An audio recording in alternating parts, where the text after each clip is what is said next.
आप सभी को नमस्कार। आज के इस व्याख्यान के लिए मैं इस कार्यक्रम की संयोजिका डॉक्टर मधुलता जी का आभारी हूं कि उन्होंने आज ये अवसर प्रदान किया कि आप लोगों के साथ इस विषय पर कुछ बातचीत हो सके। मैं वैसे तो राजनीति शास्त्र का विद्यार्थी हूं और इस दृष्टि से जो विषय मुझे दिया गया है प्रस्तुत करने के लिए, इतिहास, साहित्य और कला की भारतीय दृष्टि, सामान्यतः ये राजनीति शास्त्र के विद्यार्थियों के परव्यू से बाहर का माना जाता है। लेकिन कुछ अपनी अभिरुचि के चलते और कार्यक्रम की संरचना को देखते हुए इस विषय पर अपनी बात रखने का प्रयास मैं आप लोगों के साथ करूंगा। सबसे पहले जो विषय हम लोगों को प्रस्तुत करना है उसमें 4 चीज़ें हैं: इतिहास, साहित्य और कला, और चौथी चीज है कि इसका भारतीय स्वरूप क्या है।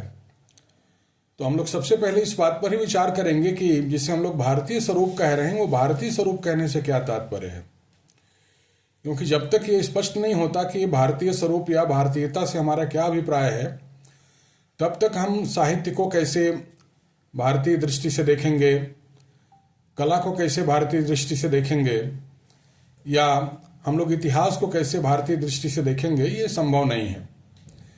और इसलिए हम लोग इस पूरे व्याख्यान को छोटे छोटे 4 भागों में विभाजित करेंगे। सबसे पहले हम लोग इतिहास की भारतीय दृष्टि पर विचार करेंगे और भारतीयता की दृष्टि पर विचार करेंगे, और उसके बाद हम लोग फिर साहित्य और कला का जो भारतीय स्वरूप है उस पर हम लोग विचार करेंगे। पंडित रविशंकर शुक्ल विश्वविद्यालय रायपुर के तत्वावधान में इस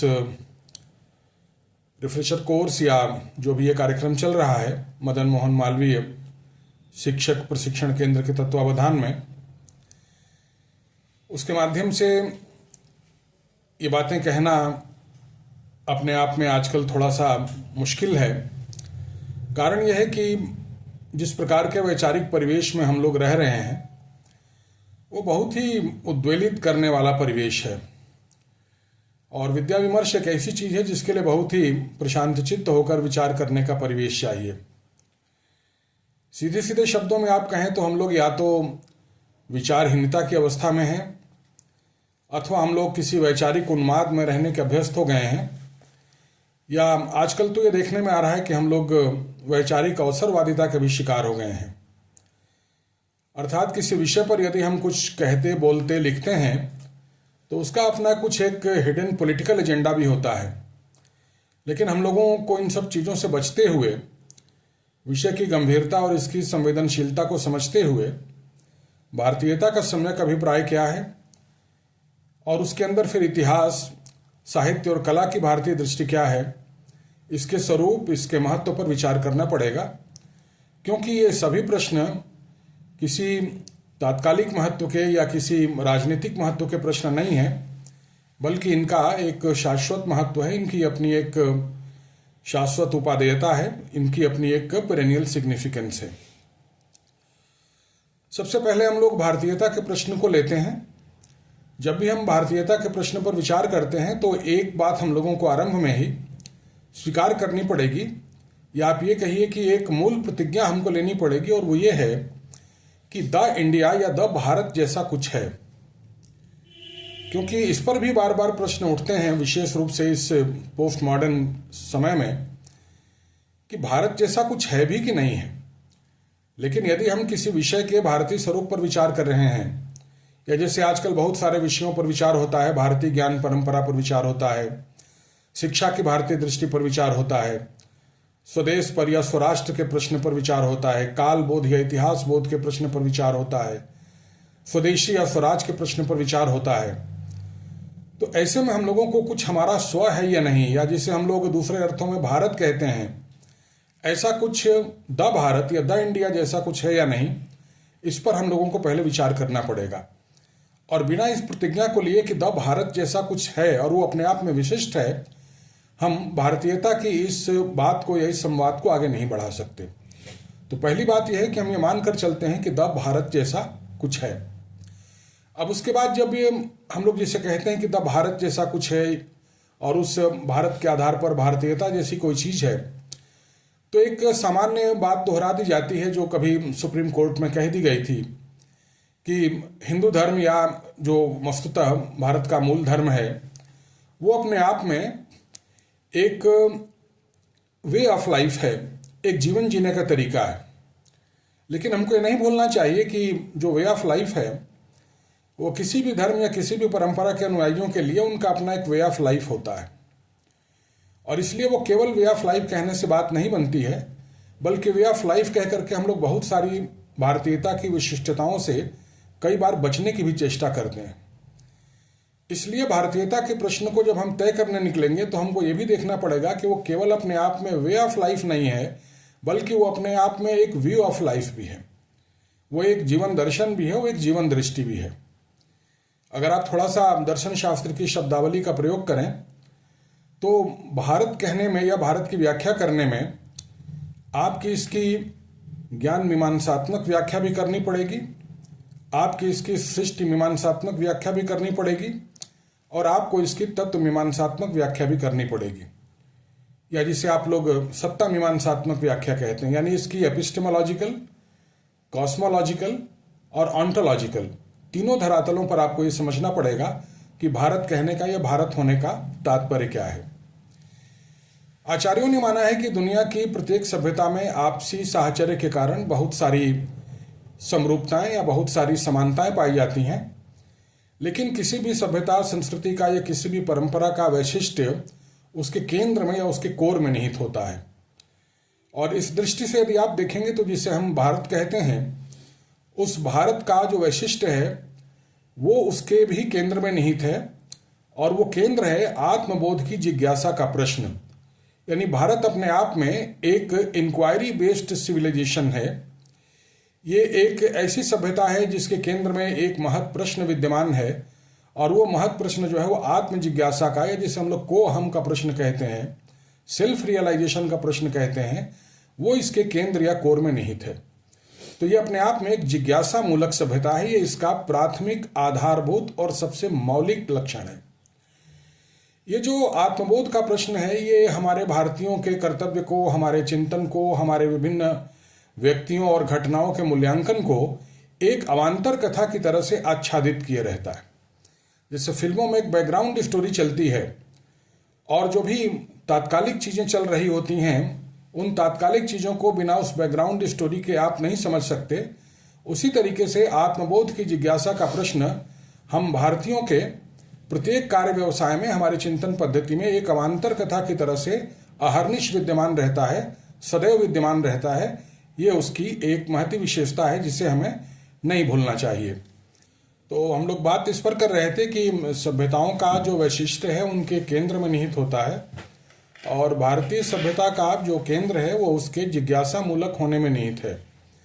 भारतीय सभ्यता की ये जिज्ञासा मूलकता वहाँ के लोगों के निर्णय में, उनके कार्य व्यवहार में एक अवान्तर कथा की तरह से अहर्निश विद्यमान होती है। ये बात हम लोग आपस में कर रहे थे। ये देखने की बात है कि भारतवर्ष में ये जो आत्मबोध की जिज्ञासा का प्रश्न है, इसी को विस्तार देने के लिए हमारे यहाँ एक बहुत ही व्यवस्थित तत्वशास्त्र या मेटाफिजिक्स की परंपरा रही है। उसी मेटाफिजिक्स के कोर से आप देखेंगे कि जिसे हम लोग रित या ऑर्डर कहते हैं, वो रित की व्यवस्था सामने आती है। वही आगे चल कर के रित धर्म कहलाता है, और इसी धर्म की व्याख्या करने के लिए हमारे यहाँ दर्शन और दर्शन की परंपराएं आती हैं। और भारत में वस्तुतः ये जो तत्व का प्रश्न है, रित का प्रश्न है या दर्शन का प्रश्न है, यही जब हमारे लोक जीवन में अभिव्यक्त होता है तो संस्कृति कहलाता है, और जब ये हमारे भौतिक जीवन में अभिव्यक्त होता है तो सभ्यता कहलाता है। हम ये कह सकते हैं कि ये जो हमारा तात्विक जीवन का प्रश्न है, दार्शनिक या धार्मिक प्रश्न है, उसका सॉफ्टवेयर संस्कृति है और उसका हार्डवेयर सभ्यता है। अगर आजकल की साइबर टेक्नोलॉजी की भाषा में हम लोग बात करें तो भारतवर्ष में पहली बात तो ये है कि जो इसका केंद्रभूत प्रश्न है, जो इसकी सभ्यता का मूल लक्षण है, वो उसको अभिव्यक्त करने वाला तत्वशास्त्र, धर्म, दर्शन, संस्कृति और सभ्यता, ये सभी तत्वतः एक ही चीजें हैं। इनकी तात्विक बनावट में या इनकी तात्विक समझ में किसी प्रकार का कोई भेद देखने में नहीं आता। ये खास बात है। इसीलिए आप देखेंगे कि जो हमारे यहाँ की समूची वांग्मय परंपरा है, जिसे हम लोग सामान्यतः वैदिक वांग्मय कहते हैं, उसमें चाहे वो हमारे ब्राह्मण ग्रंथ हों, हमारी संहिताएं हों, या फिर हमारे आरण्यक हों या उपनिषद हों, वे सभी वस्तुतः इसी तत्व की दृष्टि को विवर्त प्रदान करने के लिए, उसको विस्तार प्रदान करने के लिए होते हैं, जिससे हम लोग षड्दर्शन कहते हैं। सांख्य है, योग है, मीमांसा है, वैशेषिक है इत्यादि। ये सभी वस्तुतः उसी तत्व को समझने की अलग अलग प्रकार की दृष्टियां हैं।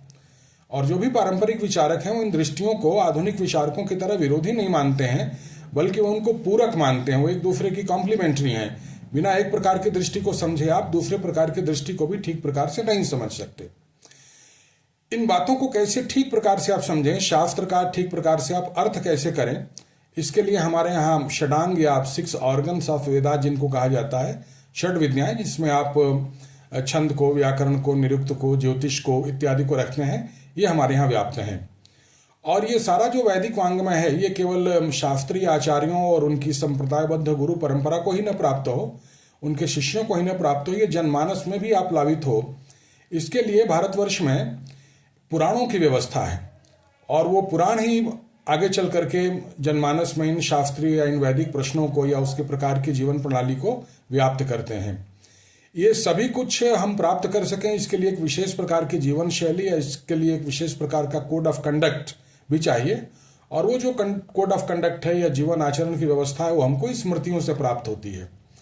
तो ये मोटे तौर से आप कह सकते हैं कि भारतवर्ष में जो वांग्मय की परंपरा है वो ये है। ये वांग्मय की परंपरा आरंभ से लेकर के और अभी तक अविच्छिन्न रूप से भारतवर्ष में विद्यमान रही है। ये इस सभ्यता की बहुत ही खास बात है।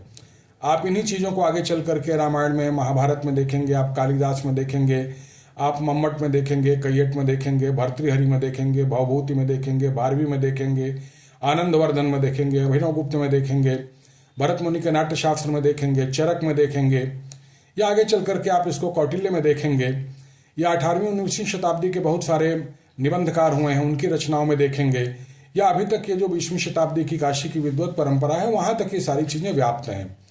तो ज्ञान विज्ञान की एक अनवरत धारा, वांग्मय की एक अनवरत और अविच्छिन्न परंपरा जो है भारतवर्ष में आरंभ से लेकर के अभी तक विद्यमान है। ये सब कुछ वस्तुतः वो जो हमारा मूल प्रश्न है, आत्मबोध की जिज्ञासा का प्रश्न, उसका समाधान करने के लिए है। भारतवर्ष की ये जो वांग्मय परंपरा है, ये वांग्मय परंपरा को धारित करने के लिए एक विशेष प्रकार का समाज भी वांछित है। आप कह सकते हैं कि भारतवर्ष का जो समाज है, जो इसका अधिष्ठान है, वो अधिष्ठान कुछ विशेष लक्षणों से युक्त है। भारतवर्ष का समाज कोई, जिसे आजकल हम लोग पीपुल कह देते हैं, वो पीपुल नहीं है, या वो कोई क्राउड नहीं है, बल्कि उसके कुछ अपने विशेष लक्षण हैं। जैसे उसमें पुनर्जन्म और कर्म का सिद्धांत, या उसमें त्रिगुण का सिद्धांत, या उसके आधार पर वर्णाश्रम का प्रश्न। उन आश्रमों में भी आप देखेंगे कि आरंभिक जो 2 आश्रम हैं वो जीवन में वस्तुतः निवृत्ति प्रधान आश्रम है, और जो बाद के 2 आश्रम हैं जिनको हम लोग वानप्रस्थ और संन्यास आश्रम कहते हैं वो निवृत्ति प्रधान आश्रम है। तो प्रवृत्ति और निवृत्ति का जो एक मेल है वो आपको आश्रम व्यवस्था में दिखाई देता है। और हम अपने दायित्वों का, हर प्रकार के दायित्व का, जो हर प्रकार के दाय हमारे पास हैं, उसका हम ठीक प्रकार से निर्वहन कर सकें, इसके लिए हमारे यहाँ 3 ऋणों की व्यवस्था है, जिसे हम लोग देव ऋण, ऋषि ऋण और पितृ ऋण कहते हैं। और इसी तरीके से ये हम अपने जीवन के परम लक्ष्य का ठीक प्रकार से निर्धारण कर सकें, उसके लिए हमारे यहाँ चतुष्पुरुषार्थ की भी व्यवस्था है, जिसे हम लोग धर्म, अर्थ, काम और मोक्ष कहते हैं। तो इस तरीके से त्रिगुण का प्रश्न, चातुर्वर्ण का प्रश्न, चतुशाश्रम का प्रश्न, चतुष्पुरुषार्थ का प्रश्न और ऋण त्रय का प्रश्न, ये भारतीय समाज के आधारभूत लक्षण है। तो इस प्रकार का एक विशिष्ट भारतीय समाज है जो इस प्रकार की वांग्मय परंपरा को अधिष्ठान प्रदान करने के लिए या आधार प्रदान करने के लिए आवश्यक है। ऐसे समाज को पोषण प्रदान करने के लिए, उसको नरिशमेंट प्रोवाइड करने के लिए भारत में कला और कौशल से युक्त एक विशेष प्रकार की अर्थव्यवस्था है। भारतवर्ष में किसी भी प्रकार की या मनमानी किस्म की अर्थव्यवस्था स्वीकार्य नहीं है। उस अर्थव्यवस्था के भी कुछ विशेष लक्षण हैं और उसके कुछ विशेष प्रयोजन हैं। वो इस प्रकार के समाज को वस्तुतः पोषण प्रदान करने के लिए है, जिससे उस समाज का संरक्षण हो सके, उसका संपोषण हो सके, उसका संवर्धन हो सके और आगे उस परंपरा का संप्रेषण हो सके जो उस समाज के द्वारा धारित की गई है। और इन पूरी व्यवस्था को, यानी जो हमारी वांग्मय परंपरा है, हमारा अधिष्ठान के रूप में समाज है, उसके पोषक के रूप में जो हमारी अर्थव्यवस्था है, इन सभी को सुरक्षा प्रदान करने के लिए, इन सभी को प्रोटेक्ट करने के लिए भारतवर्ष में राजनीति की व्यवस्था है। इसलिए ध्यान में रखना चाहिए कि भारतवर्ष में राजनीति अपने आप में कोई स्वतंत्र विद्या नहीं है। उसकी अपनी इंस्ट्रूमेंटल वैल्यू है, उसकी अपनी उपकरणात्मक मूल्यवत्ता है। वो इस पूरे सिस्टम को, इस पूरी व्यवस्था को सुरक्षा प्रदान करने के लिए है, उसको बल और वेग प्रदान करने के लिए है। इसलिए यदि आप भारतीय संदर्भ में बात करें तो भारतीय संदर्भ में जो संविधान है वो ऐसा विधान है या ऐसा दस्तावेज है जिसके माध्यम से भारतीयों को अपने उस परम पुरुषार्थ को, जिसे हम लोग आत्मबोध का प्रश्न कहते हैं या आत्म साक्षात्कार का प्रश्न कहते हैं या मोक्ष का प्रश्न कहते हैं, उसको प्राप्त करने के लिए पर्याप्त मात्रा में बल और वेग की प्राप्ति हो। ये भारतवर्ष में वस्तुतः राजनीति और संविधान का दायित्व है। और इसीलिए यदि आप एक पंक्ति में भारत में शिक्षा को आप परिभाषित करना चाहें तो आप कह सकते हैं कि शिक्षा भारतवर्ष में मनुष्य को अपने इसी आत्मबोध के लिए सुपात्र बनाने की कला है। तो सारी चीजें आप देखेंगे, चाहे वो शिक्षा हो, चाहे वो संविधान हो, चाहे वो राजनीति हो, चाहे वो आर्थिक व्यवस्था हो, चाहे सामाजिक व्यवस्था हो, ये सभी उस आत्मबोध के प्रश्न के चतुर्दिक घूमते हैं। ये जो भारतीय जनमानस है या जो भारतीयता है उसका मूल विधान है, उसका मूल लक्षण है। इस बात को हमको आरंभ में समझ लेना चाहिए। हमको ये भी समझ लेना चाहिए कि ये जो पूरा विधान है भारतवर्ष में, तत्व का प्रश्न, रीत का प्रश्न, धर्म का प्रश्न, दर्शन का प्रश्न, संस्कृति और सभ्यता का प्रश्न, इन सभी के साथ समाज, अर्थ, राजनीति, संविधान और शिक्षा का एक जुड़ा हुआ स्वरूप है। ये सभी एक दूसरे से अलग नहीं है, बल्कि वो एक दूसरे में ओतप्रोत हैं, एक दूसरे में अंतर्गुम्फित हैं। परंपरा में जिसको ईश्वर, प्रकृति और मनुष्य की त्रिपुटी कहा गया है, भारतवर्ष में आप देखेंगे कि ईश्वर, मनुष्य और प्रकृति की त्रिपुटी आपको हमेशा विद्यमान दिखाई देगी। आपको प्रत्येक कार्य में कहीं न कहीं ईश्वर की सत्ता से प्रेरणा प्राप्त होती है, मनुष्य की उसमें अहम भूमिका है और प्रकृति के साथ उसका एक विशेष प्रकार का साहचर्य है। तो ये जो एक त्रिपुटी है, ईश्वर, मनुष्य और प्रकृति की त्रिभंग साधना, ये साधना आपको भारतवर्ष में सदैव दिखाई देगी।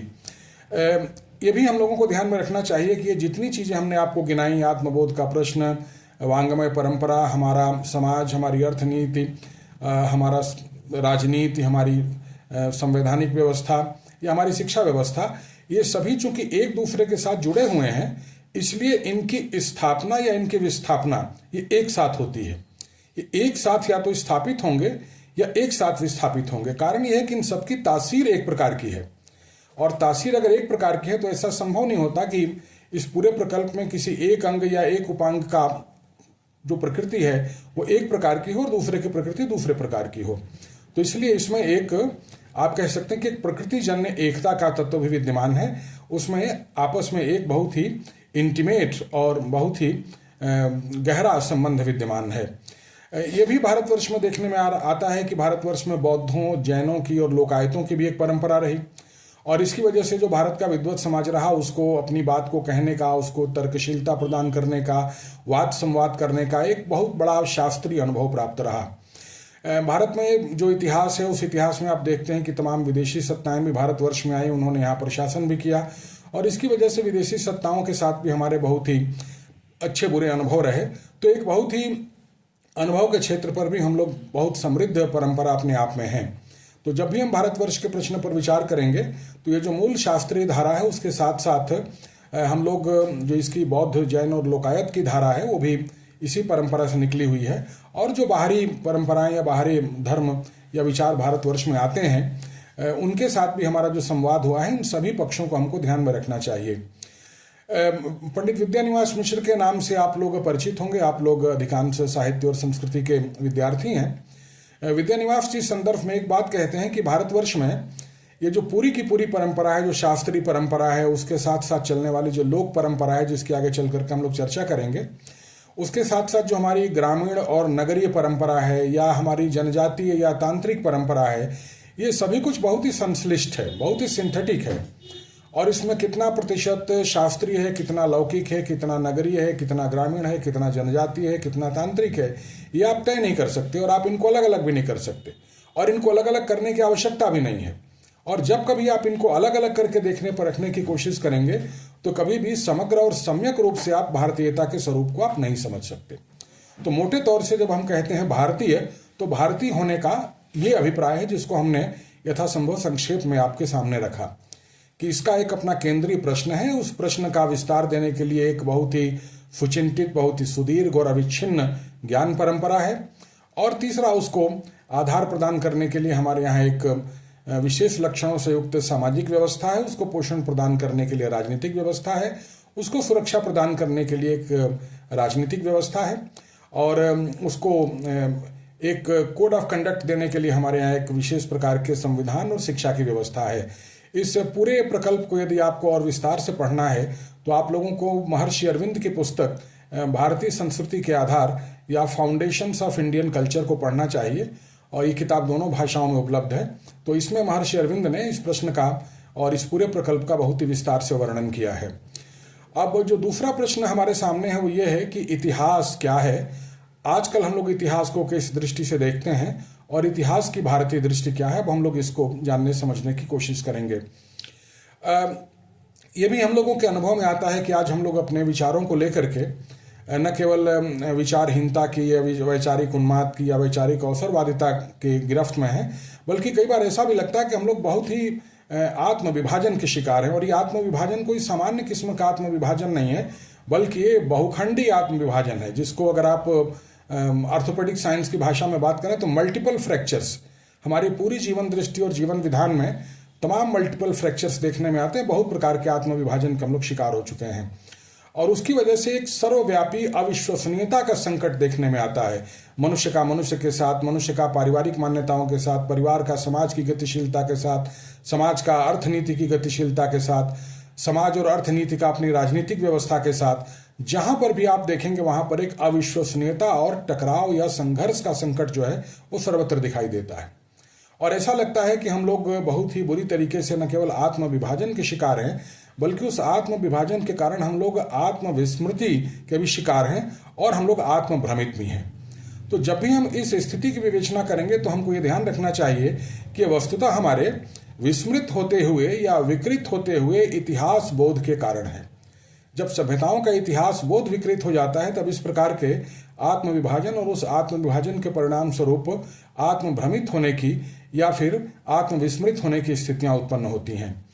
आजकल जैसा आप लोग जानते हैं कि हम लोग विज्ञान के प्रभाव में हैं, और ये जो आधुनिक विज्ञान है, इस आधुनिक विज्ञान के हिसाब से हम लोग अपने प्रत्येक विषय को सुनिश्चित करने और उसको परिभाषित करने की चेष्टा करते हैं। हम लोग राजनीति शास्त्र को भी राजनीति विज्ञान, समाज शास्त्र को भी समाज विज्ञान, या हमारे जो भी ह्यूमैनिटीज और सोशल साइंसेस के जो विषय कहे जाते हैं उन सबको हम लोग विज्ञान बनाना या विज्ञान की कसौटी पर खरा उतरने की कोशिश करते हैं। इतिहास को भी वैज्ञानिक बनाने का प्रयास इस दृष्टि से हुआ, और आजकल कहा जाता है कि इतिहास में हम जितना निरपेक्ष होकर के उसकी व्याख्या करेंगे, यानी दूसरे शब्दों में इतिहास को हम जितना वस्तुनिष्ठ बनाएंगे, जितना ऑब्जेक्टिव बनाएंगे, या जितना हम तथ्यों के ऊपर आधारित बनाएंगे, उतना ही इतिहास जो है वो हमारे लिए कन्विंसिंग होगा, उतना ही हमारे लिए वो ऑथेंटिक होगा, और एक तरीके से आप कह सकते हैं कि उतना ही हमारे लिए वो प्रामाणिक होगा। तो ये जो इतिहास को क्रेडिबल बनाने के लिए, विश्वसनीय बनाने के लिए, उसको कन्विंसिंग बनाने के लिए जो अभियान चला इतिहास को विज्ञान बनाने का या इतिहास को शुद्ध रूप से तथ्यों पर आधारित करने का, इस पर भी विचार करने की आवश्यकता है। स्वयं जो पश्चिम के विचारशील इतिहासकार हैं, जिसमें आप लोग आर.जी. कॉलिंगवुड का नाम ले सकते हैं, और आर.जी. कॉलिंगवुड की किताब आइडिया ऑफ हिस्ट्री को यदि आप देखें तो उसमें भी आपको ये दिखाई देगा कि इतिहास की केवल तथ्यपरक व्याख्या नहीं हो सकती। कारण उसका यह है कि जो तथ्य होते हैं वो कोई लिमिटेड नंबर में नहीं होते, या आप ये नहीं कह सकते कि तथ्यों का कोई स्थायी स्वरूप होता है। यानी किसी घटना विशेष के बारे में, किसी काल विशेष में किसी व्यक्ति ने कुछ तथ्य यदि प्राप्त कर लिए तो वही तथ्य बने रहेंगे, उन तथ्यों की संख्या में कोई घटी बढ़ी नहीं होगी, ऐसा नहीं होता। तथ्यों की संख्या जो है वो बढ़ती भी रहती है, और कई बार अवांछित तथ्य जो हैं वो किसी घटना विशेष से बाहर भी कर दिए जाते हैं। तो जो तथ्य हैं वो बड़े डायनामिक हैं, और इसलिए तथ्यों को, जैसे वैज्ञानिक तथ्यों का आप अध्ययन करते हैं उस तरीके से ऐतिहासिक तथ्यों का अध्ययन आप नहीं कर सकते, तो स्वयं पश्चिम के विचारक मानते हैं। दूसरा ये भी होता है कि आप किसी घटना विशेष के बारे में जो तथ्य मानते हैं और उस तथ्य के आधार पर जो आप निर्णय निकालते हैं, उसके ऊपर उस समय की विचारधारा का, उस समय के प्रवाह का बहुत असर होता है, जिसको फ्लो ऑफ टाइम कहते हैं। और वो फ्लो ऑफ टाइम भी बदलता रहता है। तो फ्लो ऑफ टाइम बदल जाने के कारण आप देखेंगे कि अभी आपका जो निष्कर्ष है इतिहास के किसी तथ्य के आधार पर, वो थोड़े समय के बाद बदल भी सकता है। 1916 में मोहम्मद अली जिन्ना को भारत में हिंदू मुस्लिम एकता का चैंपियन माना जाता था, और केवल 30 साल हुए और 30 साल के बाद आप देखेंगे कि मोहम्मद अली जिन्ना को जो है इसी मामले में हिंदू मुस्लिम एकता के लिए एक विलेन के तौर पर, एक खलनायक के तौर पर देखा जाने लगा। तो फ्लो ऑफ टाइम का भी बड़ा महत्व होता है।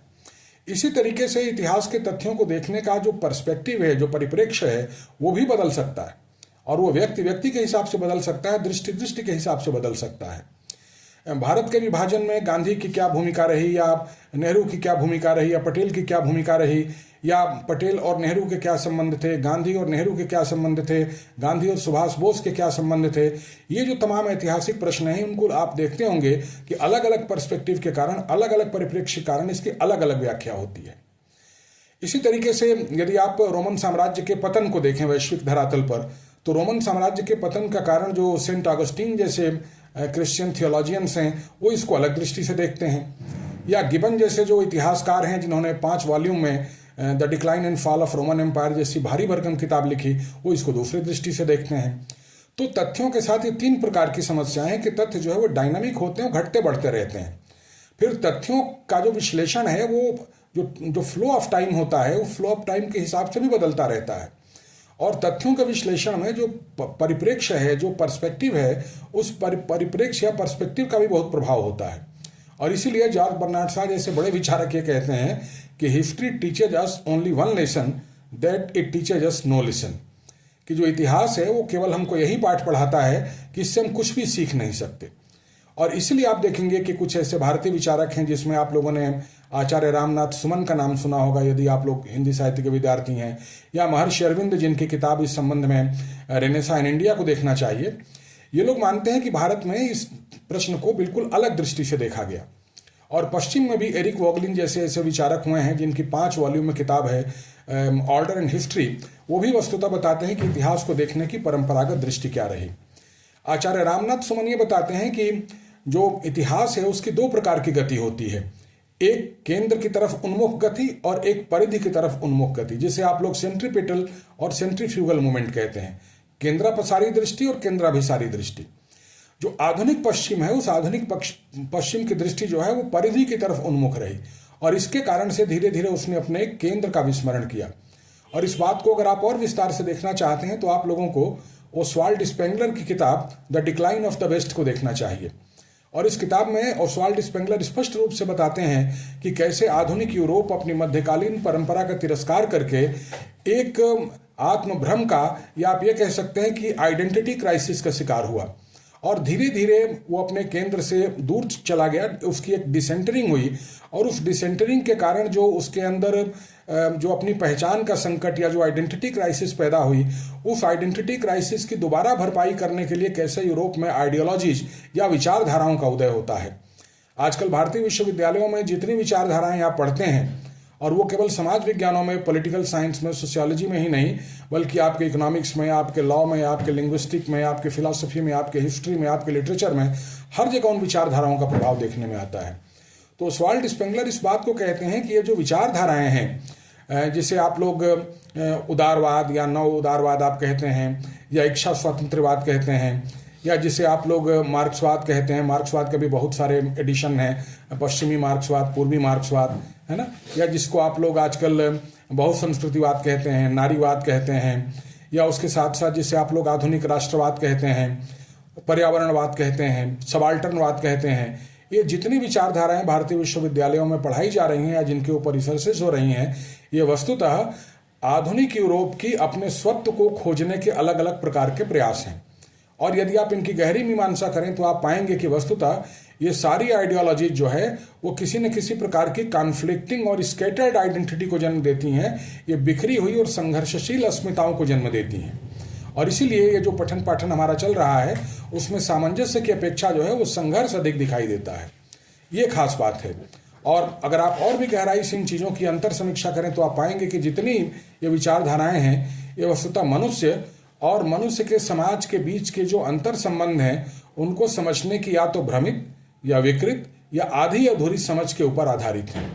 तो ये जो विचारधाराओं का संकट आपको दिखाई दे रहा है, ये भी वस्तुतः इतिहास की सम्यक दृष्टि के छिन्न भिन्न होने के कारण है।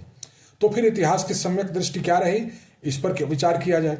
इतिहास की सम्यक दृष्टि के ऊपर, जैसा हमने अभी आपको बताया, एरिक वॉगलिन 20वीं शताब्दी का एक बहुत बड़ा विचारक हुआ है, उसने भी विचार किया है और भारतवर्ष में भी इस प्रश्न पर बहुत आरंभ से विचार किया गया है। एरिक वॉगलिन मानते हैं कि इतिहास के वस्तुतः दो फलक होते हैं, एक को वो प्राइमरी हिस्ट्री कहते हैं, दूसरे को वो सेकेंडरी हिस्ट्री कहते हैं। वो कहते हैं कि जो सेकेंडरी हिस्ट्री है उसका विस्तार वस्तुतः क्षैतिज उस फलक पर होता है, यानी जिसे आप लोग वर्टिकल और हॉरिजॉन्टल लेवल कहते हैं। तो ये जो सेकेंडरी हिस्ट्री है उसका विस्तार क्षैतिज यानी हॉरिजॉन्टल डायमेंशन पर होता है। ये जो तथ्य और तथ्यों का विस्तार और इस तरीके के जो फैक्चुअल एक्सपेंशंस आप देखते हैं, ये वस्तुतः इतिहास के क्षैतिज फलक पर या उसके हॉरिजॉन्टल डायमेंशन पर होते हैं। लेकिन उन तथ्यों का आप कैसे मूल्यांकन करेंगे, उनका महत्व क्या है, ये इस बात से तय होता है कि इतिहास का जो वर्टिकल डायमेंशन है, जो ऊर्ध्वाधर फलक है, जिसे वो प्राथमिक इतिहास कहते हैं, उसकी समझ आपको कैसी है। और वो कहते हैं कि किसी भी राष्ट्र के इतिहास की जो वास्तविकता होती है वो उसके लोगों की अपनी जो नेचुरल कल्चरल कैपिटल होती है या वहाँ के लोगों की अपनी जो एक क्यूमुलेटिव कल्चरल कैपिटल होती है, उससे वहाँ की जाती है। ऊर्ध्वाधर फलक वर्टिकल डायमेंशन जिस पर प्राथमिक इतिहास स्थित होता है, और एक उसका क्षैतिज यानी हॉरिजॉन्टल फलक जिस पर उसका तथ्यात्मक इतिहास स्थित होता है। दूसरे शब्दों में आप कह सकते हैं कि जो वर्टिकल डायमेंशन है उस पर इतिहास का अनुमोदनात्मक पक्ष स्थित होता है, और जो क्षैतिज फलक है उस पर इतिहास का विवरणात्मक फलक स्थित होता है। इसलिए इतिहास के विवरण का तब तक कोई अर्थ नहीं है जब तक कि इतिहास की अनुमोदनात्मक दृष्टि या उसकी जो प्रेस्क्रिप्टिव साइड है उस प्रेस्क्रिप्टिव साइड का आपको बोध ना हो। तो डिस्क्रिप्शन और प्रेस्क्रिप्शन, विवरण और अनुमोदन, द्वितीयक इतिहास और प्राथमिक इतिहास, क्षैतिज फलक और ऊर्ध्वाधर फलक, हॉरिजॉन्टल प्लेन और वर्टिकल प्लेन, ये जो संबंध एरिक वॉगलिन ने बताए, इसके आधार पर यह तय होता है कि इतिहास का क्या महत्व है या इतिहास की क्या गति होती है। वॉगलिन ये कहते हैं कि किसी भी देश की जो डिस्क्रिप्टिव हिस्ट्री होती है, उसकी जो सेकेंडरी हिस्ट्री है, वो जितनी अधिक उसके प्राइमरी हिस्ट्री को सपोर्ट करेगी, उस देश में ऑर्डर और व्यवस्था उतनी ही ज़्यादा स्थापित होगी। इसलिए वो ऑर्डर इन हिस्ट्री ये अपनी किताब का टाइटल रखते हैं। सुव्यवस्था लाने के लिए जो विस्तृत आयाम है, विस्तारवादी या विवरणात्मक आयाम है इतिहास का, उसको इतिहास के अनुमोदनात्मक आयाम के पास होना चाहिए। और इसीलिए भारतवर्ष में जब इतिहास को परिभाषित किया गया तो महाभारत में इस बात को कहा गया कि धर्मार्थ काम मोक्षाणाम उपदेश समन्वितम यथावृत्तम कथायुक्तम इतिहास प्रचक्षते, कि भारतवर्ष में जो कथाओं के माध्यम से, उपदेशों के माध्यम से कहा गया है, जो हमारे धर्म अर्थ काम और मोक्ष चतुष पुरुषार्थ को सिद्ध करने वाला है, वस्तुतः वही सम्यक अर्थ में इतिहास है। तो इतिहास केवल कोई क्वांटिटेटिव सब्जेक्ट नहीं है, बल्कि इतिहास की अपनी एक क्वालिटेटिव एट्रीब्यूट भी है या उसका एक अपना गुणात्मक पक्ष भी है। इन दोनों को साथ लिए बिना इतिहास को हम लोग ठीक प्रकार से नहीं समझ सकते। इसलिए इतिहास की इस दृष्टि को भी समझना हमारे लिए बहुत ही आवश्यक है। ये जो हम लोग बार बार ये देखते हैं कि अपने बच्चों को हम लोग महापुरुषों की जीवनियाँ पढ़ाते हैं, उनके गुणों के बारे में उनको जानकारी देने की कोशिश करते हैं। आजकल तो सरकार के निर्देश पर भी ऐसे बहुत सारे कार्यक्रम चलते हैं, कभी किसी महापुरुष की जीवनी मनाते हैं, कभी किसी की पुण्यतिथि मनाते हैं, कभी किसी के स्मरण में कोई कार्यक्रम करते हैं। लेकिन सामान्य अनुभव ऐसा सभी का है कि इन कार्यक्रमों का हमारे बच्चों के ऊपर या हमारे युवाओं के ऊपर कोई विशेष प्रभाव या कोई अपेक्षित प्रभाव पड़ता हुआ दिखाई नहीं देता। उसका कारण यही है कि इतिहास की जो प्राइमरी वैल्यूज हैं, उन प्राइमरी वैल्यूज के प्रति ही हमारे मन में कोई आकर्षण या अनुराग नहीं है, और इसीलिए उन मूल्यों को जो प्रतिनिधित्व प्रदान करने वाले जो हमारे महापुरुष हैं, उन महापुरुषों के जीवन का भी हमारे ऊपर कोई प्रभाव नहीं पड़ता। इस बात को इस अर्थ में हमको देखना और समझना चाहिए। भारत में इस इतिहास के प्रश्न को एक और भी दृष्टि से देखने की कोशिश की गई है, जिसको चिति और विराट की दृष्टि कहा गया है। हम आपको बता दें कि 1921 में एक किताब आती है, आप लोगों को अवश्य इस किताब को पढ़ना चाहिए। बद्री शाह इस किताब के लेखक हैं और किताब का टाइटल है दैशिक शास्त्र। दैशिक शास्त्र नाम की किताब बद्री शाह को अल्मोड़ा में कौशिकी नदी के किनारे रहने वाले एक महात्मा थे, सोमवारी जी बाबा, उनके आशीर्वाद से प्राप्त हुई थी। इस पुस्तक को उन्होंने गांधी जी को उनकी सम्मति जानने के लिए भेजा था। हालांकि इस पुस्तक को उन्होंने लोकमान्य तिलक को समर्पित किया था। गांधी जी ने इस पुस्तक के बारे में लिखा है कि पहले तो मैं इस पुस्तक के शीर्षक को देख करके समझ नहीं पाया कि इसका प्रतिपाद्य विषय क्या है, लेकिन जब मैंने आद्योपांत इसका अध्ययन किया तो मेरी ये स्पष्ट मान्यता है कि जिन लोगों को भी गीता और उपनिषदों को राजनीति की भाषा में पढ़ना है उनको इस पुस्तक का अध्ययन अवश्य करना चाहिए। इसी पुस्तक में बद्री शाह ने चिति और विराट इन दो तत्वों की समीक्षा की है। 1965 में दीनदयाल उपाध्याय जी के भाषण में जो चिति और विराट का प्रसंग आता है, वस्तुतः चिति और विराट का प्रसंग उन्होंने बद्री शाह की पुस्तक दैशिक शास्त्र से ही लिया है। बद्री शाह कहते हैं कि किसी भी राष्ट्र को अपने जन्म के समय कुछ विशेष लक्षण प्राप्त होते हैं, उनको चिति कहा जाता है, और उस देश के लोगों में अपनी चिति या अपने राष्ट्र के विशेष लक्षणों की रक्षा करने के लिए जिस प्रकार का उद्वेग होता है, जिस प्रकार के से वो उद्यत होते हैं, जिस प्रकार का त्याग और बलिदान का भाव होता है, उसको विराट कहते हैं। और इसलिए जब तक किसी राष्ट्र का चिति और विराट जागृत रहता है, वो राष्ट्र भी जागृत रहता है, और जब उसके चिति और विराट में किसी प्रकार का कोई अशुभ खलल पड़ जाता है, वो रुग्ण हो जाता है, तो राष्ट्र भी वस्तुतः गरिमाहीन हो जाता है और दूसरे की भोज्य वस्तु बने रहने के अतिरिक्त उसके पास कोई चारा नहीं रह जाता। तो ये जो चिति का प्रश्न है, ये वस्तुतः हमारे लिए हमारे राष्ट्रीय मानकों के निर्धारण का ये फर्स्ट प्रिंसिपल है, जिसको हम लोग नेचुरेंस अंग्रेजी में कहते हैं। ये हमारे आत्मबोध का मूल प्रश्न है। इसलिए जिस राष्ट्र की चिति विभ्रमित हो जाती है या चिति का खंडन हो जाता है, उस राष्ट्र को अपने अस्तित्व को बचाना भी मुश्किल हो जाता है। ये जिसे आप लोग आधुनिकता कहते हैं समाज विज्ञानों की भाषा में, इस आधुनिकता ने इस चिति के ऊपर बहुत आघात किया है। और हम ये कह सकते हैं कि जो आधुनिक मूल्य मान्यताएं, इन आधुनिक मूल्य मान्यताओं ने भारतवर्ष की चिति का बहुत ही नुकसान किया है, उसको क्षत विक्षत किया है, उसका बहुखंडी विभाजन किया है। और चिति के विभाजन के कारण ही जिस ज्ञानात्मक अविच्छिन्नता की हम बात कर रहे थे, जिस इंटेलेक्चुअल कंटिन्यूटी और परपिचुइटी की या कंसिस्टेंसी की हम बात कर रहे थे, आप देखेंगे कि अंग्रेजों के आने के बाद से इस देश में वो ज्ञानात्मक अविच्छिन्नता भी भंग होती है और हम लोग एक ज्ञानात्मक विच्छिन्नता के शिकार होते हैं। इस ज्ञानात्मक विच्छिन्नता शब्द का प्रयोग जो है वो आचार्य हजारी प्रसाद द्विवेदी जी ने किया है कि कैसे हमारी जो ज्ञान की अजस्र धारा थी उसमें एक खलल पड़ता है, उसमें एक विघ्न पड़ता है। और ये जो ज्ञानात्मक विच्छिन्नता हमारे अंदर है, उसकी वजह से एक ज्ञानात्मक असंवेदनशीलता भी हमारे अंदर आई, जिसको अंग्रेजी में नोएटिक सेंसिटिविटी कहा जाता है। ज्ञान के प्रति संवेदनशील होना, वो संवेदनशीलता भी हमारी जो है वो एक प्रकार से लुप्त हो गई या भोथरी हो गई। वो उसको लेकर के हम लोग बहुत ही सजग और संवेदनशील नहीं रहे। इसी की वजह से आप देखेंगे कि एक मानसिक या एक ज्ञानात्मक उपनिवेश स्थिति, या जिसको आजकल आप लोग इंटेलेक्चुअल कॉलोनियलिटी कहते हैं, उस प्रकार की कॉलोनियलिटी या उस प्रकार की एक औपनिवेशिक मानसिकता जो है हमारे ऊपर हावी हो गई, जिससे हम लोग निकलने के लिए बार बार इस प्रकार की चीज़ें करते हैं। और जिस देश की ज्ञानात्मक विच्छिन्नता आ जाए, जिसकी ज्ञानात्मक संवेदनशीलता का हरण हो जाए और जिसमें ज्ञानात्मक या मानसिक रूप से उपनिवेशीकरण हावी हो जाए, उसको फिर राजनीतिक सत्ताएं बहुत आसानी से अपने हिसाब से हाँक सकती हैं। ये जो आप लोग किसी भी राजनीतिक दल में ये जो लोक लुभावन तरीका देखते हैं, ये जो स्लोगन मॉन्गरिंग देखते हैं, नारे लगाना, प्रतीक की राजनीति करना, या लोगों को ललचाना, लुभाना या ठगने की बात करना, ये जो राजनीतिक दलों का आजकल एक अक्रॉस द पार्टी लाइन चरित्र बन चुका है, उसका यही कारण है। क्योंकि हमारा इतिहास बोध और इतिहास बोध को तय करने वाला हमारा चिति का प्रश्न, हमारी ज्ञानात्मक विच्छिन्नता, हमारी ज्ञानात्मक संवेदनशीलता, ये सभी कुछ जो है वो आधुनिक मूल्य मान्यताओं के कारण जो है क्षरित हो चुकी है। इसलिए हम लोग इस संकट में पड़े हुए हैं। तो इसलिए इतिहास को जानना या इतिहास बोध को दोबारा से जागृत करने का मतलब अपनी चिति को जागृत करना है। और ये जो विराट है, हमने आपको बताया कि विराट वस्तुतः लोगों में आत्मत्याग की भावना इसी चिति की रक्षा के लिए होती है। और इसलिए चिति और विराट का ये जो संबंध है, बहुत ही इंटीमेट और बहुत ही इम्प्लिसिट रिलेशनशिप है इनके बीच में, एक बहुत ही अंतरंग और एक बहुत ही अंतर्भूत संबंध है।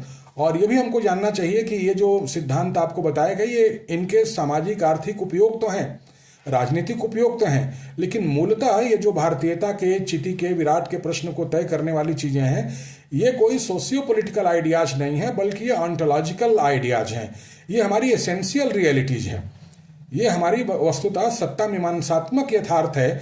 इसका हमारे किसी चीज को मानने और न मानने से कोई प्रभाव नहीं पड़ता। यदि आप इसको मानते हैं तो इसके परिणाम होंगे, अगर आप इसको नहीं मानते हैं तो इसके परिणाम होंगे। तो इसलिए भारत में जो इतिहास की दृष्टि है, वो इतिहास की दृष्टि जो है वो वस्तुतः आजकल के सेंस की तरह से नहीं है, वो केवल तथ्यात्मक नहीं है बल्कि उसकी अपनी एक पेरेनियल सिग्निफिकेंस है। और इसीलिए आनंद कुमार स्वामी जैसे विचारक मानते हैं कि इतिहास वस्तुतः भारत में अनंत की लोक यात्रा है। अनंत की लोक यात्रा कहने का तात्पर्य है कि जो हमारे जीवन को निर्धारित करने वाले जो शाश्वत सिद्धांत हैं, जो पेरेनियल प्रिंसिपल्स हैं, जो चिति है, जो फर्स्ट प्रिंसिपल है, जो नेचुरा नेचुरांस है, वस्तुतः इतिहास उसकी लोक जीवन में या सांसारिक जीवन में अभिव्यक्ति है। तो इसको डिकोड करने के लिए ही भारत में आप देखेंगे कि प्रतीकों की या कला तत्वों की या प्रत्ययों की या जिसे आप लोग मिथक कहते हैं, उन मिथकों की आवश्यकता पड़ती है। और इसीलिए फिर हम लोग इतिहास की समझ के आधार पर फिर अपनी साहित्य की और साहित्य के साथ साथ अपनी जो कला की समझ है उसकी तरफ बढ़ेंगे। अब हम लोग इतिहास की इस समझ के बाद हम लोग कला के प्रश्न पर विचार करेंगे। जैसा हमने आपको बताया कि भारत में तत्व की, दर्शन की, धर्म की अपनी एक अंतर्भूत एकता है। जब तत्व, रित, धर्म और दर्शन के साथ रस का प्रश्न जुड़ता है तो वस्तुतः साहित्य का उदय होता है। ये रस का जुड़ना जो है तत्व, दर्शन और धर्म के साथ, ये वस्तुतः साहित्य की उत्पत्ति का कारण है। और ये जो अंतर्भूत एकता आपको दिखाई देती है तत्व दर्शन में, धर्म दर्शन में या दार्शनिक परंपराओं में रस के साथ, इसी के कारण हमारे यहाँ संवाद और शास्त्रार्थ जैसी चीजें संभव हो पाती हैं। अगर ये अंतर्भूत एकता ना हो तो शास्त्रार्थ और संवाद की एकता भी जो है भंग हो जाएगी। और इसलिए ये जो आप लोग जिस वांग्मय परंपरा की हमने बात की, इस वांग्मय परंपरा में आपको लगेगा ऐसे कि ये सब नाना प्रकार के ग्रंथ हैं, नाना प्रकार के विषय इनके प्रतिपाद्य हैं और अलग अलग विद्वानों ने अलग अलग विषयों को केंद्र में रख करके अपनी बात कही है। लेकिन आप देखेंगे कि ये वस्तुतः इस समूची समग्र दृष्टि को समझने की अलग अलग दृष्टियां हैं। और विशेष रूप से जिसको आप लोग षड्दर्शन कहते हैं, उस षड्दर्शन में आपको दिखाई दे जाएगा कि भारत में साहित्य में अपनी यथार्थ को समझने की अलग अलग दृष्टियां हैं, लेकिन वो अलग अलग दृष्टियां विरोधी न होकर के पूरक दृष्टियां हैं। ये जिसे आजकल आप लोग कहते हैं ना कि वादे वादे जायते तत्वबोधा, तो ये जो वादे वादे है, ये वादे वादे वस्तुतः इसी प्रकार से दर्शन की अलग अलग प्रकार की दृष्टियां हैं, है ना। इसलिए वादे वादे हो, विवादे विवादे नहीं है। और इसीलिए हमारे यहाँ माना जाता है कि आचार्यों का यह परम दायित्व है कि जो शास्त्र हैं उन शास्त्रों की एक वाक्यता को हमारे सामने रखें। उनका जो एक होमोलोगस प्रिंसिपल है, जो उनका एकीभूत सिद्धांत है, उस एकीभूत सिद्धांत को अगर आपने समझ लिया तो आप एक शास्त्र के सहारे बहुत सारे शास्त्रों को भी समझ सकते हैं। ये विशेषता हमारे यहाँ साहित्य की परंपरा की है। जैसा हमने आपको बताया कि भारतवर्ष में शास्त्र और लोक और उसके साथ नगरीय, ग्रामीण, जनजातीय और तांत्रिक परंपराओं का एक संश्लिष्ट संबंध देखने में आता है। तो यहां भी आचार्यों ने इस बात को कहा है कि भारत में शास्त्र और लोक दोनों वस्तुतः अंतरंग हैं, एक दूसरे से जुड़े हुए हैं, दोनों साथ साथ चलते हैं। और इसीलिए आप ये कह सकते हैं कि वस्तुतः जो शास्त्र है वो लोक को प्रकाशित करता है। लोक का तात्पर्य होता है आलोक, लोक का मतलब प्रकाश होता है, तो लोक का तात्पर्य होता है कि जो आलोकित है वो लोक है। तो शास्त्र वस्तुतः लोक को प्रकाशित करता है और लोक वस्तुतः शास्त्र को अभिव्यक्त करता है। तो एक के अभाव में आप देखेंगे कि दूसरे की कोई संगति या दूसरे का कोई अस्तित्व नहीं बचता या उसकी कोई उपादेयता नहीं बचती। इसलिए शास्त्र और लोक के बीच में एक बहुत ही अनन्य, एक बहुत ही घनिष्ठ और आप कह सकते हैं कि एक दूसरे से अलग न होने वाला अंतरंग संबंध व्याप्त है। इसीलिए आनंद कुमार स्वामी जैसे विचारक कहते हैं कि जो शास्त्र के मार्ग हैं, उन शास्त्र के मार्गों में भारतवर्ष में अधिकारी गुरुओं और समर्थ शिष्यों की एक संप्रदायबद्ध परंपरा दिखाई देती है, लेकिन उसके साथ साथ जो है आपको एक साइड वे दिखाई देता है। और इसलिए वो लोग को कहते हैं कि साइड वे टू एटर्निटी, यानी जो अंतिम परम तत्व है उस परम तत्व तक पहुंचने का एक शास्त्रीय मार्ग भी है। तो उसकी कुछ अपनी पगडंडियां भी हैं जो लोक जीवन में आपको दिखाई देती हैं, तो उनको उन्होंने साइड वे टू एटर्निटी कहा है। उसी परम तत्व को प्राप्त करने की कि दूसरे वैकल्पिक मार्ग हैं जो जन सामान्य के लिए उपलब्ध हैं। और इसलिए आप चाहे शास्त्र के मार्ग पर हो, चाहे आप लोक के मार्ग का आप अनुसरण कर रहे हो, जो मनुष्य की परम गति है उसको एक ही प्रकार का माना गया है। इस बात को आप देखेंगे कि भारतवर्ष में जो संत परंपरा है वो संत परंपरा भी अभिव्यक्त करती है। संतों की भारतवर्ष में अखिल भारतीय व्याप्ति रही है। और ठीक है कि भारत में मध्यकाल को आप कहते हैं कि भक्ति काल है और संतों का एक बड़ी संख्या में प्रादुर्भाव होता है, लेकिन भारत में संत परंपरा बहुत आरंभ से लेकर के और अभी तक विद्यमान रही है। तो ये कोई ऐसा नहीं कि किसी काल विशेष की कोई उपज हो। संत परंपरा भारतवर्ष की एक आप कह सकते हैं कि अखिल भारतीय व्याप्ति की एक व्यवस्था है, या उसका जो लक्षण है वो अखिल भारतीय व्याप्ति है। सामान्यतः हम लोग कह देते हैं कि जो संत हैं वो जीवन का भेदभाव मिटाने आए थे। हमको ये समझना चाहिए कि संतों ने जीवन में जो पाखंड है उन पाखंडों का निराकरण करने की या उन पाखंडों पर चोट करने की तो कोशिश की। और वो पाखंड क्या है? जीवन में जो मन वचन और कर्म की एकता है, मन वचन और कर्म की एकता का भंग होना ही भारतवर्ष में पाखंड कहा गया है। और जहां पर भी मन वचन और कर्म की एकता भंग होती हुई दिखाई देती है वहां पर संत हमको सचेत करते हैं, हमारी फटकार भी लगाते हैं। लेकिन साथ साथ हमको ये नहीं भूलना चाहिए कि संत अपने आप में इतने एनलाइटेंड थे, ये वस्तुतः इतने ज्ञानी थे कि इनको इस बात का बोध नहीं था कि किस प्रकार से अभेद या किस प्रकार से निर्गुण या निर्विशेष या निर्विकल्प ब्रह्म से कैसे एक भेद मूलक या सगुण या सविशेष या सविकल्प सृष्टि होती है। सभी संतों को यह मालूम था कि किस प्रकार से अभेद ब्रह्म से एक सभेद सृष्टि होती है। इसलिए वस्तुतः ये भेदभाव को मिटाने नहीं आए थे, बल्कि प्रत्येक भेद में ये अभेद को इंगित कर रहे थे। एक बड़ा तात्विक महत्व का प्रश्न है जिसको हमको समझने की चेष्टा करनी चाहिए कि वे जीवन में व्याप्त पाखंड पर तो चोट करते हैं, लेकिन साथ साथ जो जीवन में जो वैविध्य है, उस वैविध्य या जो भेद है, उस भेद के बीच में वो एक अभेद को इंगित कर रहे थे। और इसीलिए ये संत परंपरा के इस महत्व को समझना आवश्यक है। जैसा हमने बताया कि भारतवर्ष में जो संत परंपरा है उसकी अखिल भारतीय व्याप्ति रही, और इसीलिए आप देखेंगे कि संतों ने वो जिस क्षेत्र के भी रहे उस क्षेत्र में अपनी भाषा में उन्होंने, चाहे लोक रचनाएं हो चाहे शास्त्रीय रचनाएं हो, उनका उन्होंने प्रणयन किया। और इसीलिए आप देखेंगे कि भारतवर्ष में अनुवाद की परंपरा नहीं रही। ये बहुत विशेष बात है। भारतवर्ष में जो भी संत महात्मा या विद्वान जिस क्षेत्र के भी रहे, उन्होंने अपने क्षेत्र की भाषा में जो मूल शास्त्रीय ग्रंथ हैं या तो उनकी रचना की, या उनका भाष्य किया, या उनके ऊपर उन्होंने कारिका लिखी, या वार्तिक लिखे, या टीकाएं की, या उन पर टिप्पणियां की। यानी जो भी रचनाएं हमारे यहाँ रही वो ज्ञान के क्षेत्र में मौलिक रचनाएं रही। अनुवाद की परंपरा जो है भारतवर्ष में उस तरीके से नहीं देखने में आती जिस तरीके से आती है। और इसलिए भारतवर्ष को यदि दोबारा से ज्ञान के क्षेत्र में अपनी प्रतिष्ठा को प्राप्त करना है तो अनुवाद के सहारे वो काम नहीं हो सकता, बल्कि अपनी भाषा में अपनी परंपरा की पुनर्रचना और उसकी पुनर्प्रतिष्ठा करने से ही ज्ञान के क्षेत्र में हमारी प्रतिष्ठा दोबारा से स्थापित हो सकती है, जिसको अंग्रेजों ने अपने व्यवस्था को चलाने के लिए तोड़ दिया था, या उनकी व्यवस्था के चलते वो व्यवस्था टूट गई है और अभी तक उसको हम संयोजित नहीं कर पा रहे हैं। तो ये बात हम लोगों को अपने साहित्य के माध्यम से समझ लेनी चाहिए। साहित्य को बहुत सारे वैचारिक खांचों में बांट करके देखने की आजकल आदत पड़ चुकी है। बहुत सारे फॉल्स डिनोमिनेशंस जो हैं वो भारतीयता को समझने को उभर के आ गए हैं। SC, ST, OBC, अगड़ा पिछड़ा, पुरुष, स्त्री, है ना, इस तरीके के जो बहुत सारे फॉल्स नोशंस आ गए हैं, या जिसे आजकल आप लोग फॉल्स नैरेटिव्स कहते हैं। उत्तर भारत, दक्षिण भारत, पूर्वी भारत, पश्चिमी भारत, इस तरीके से भारत को आप कभी नहीं देख सकते।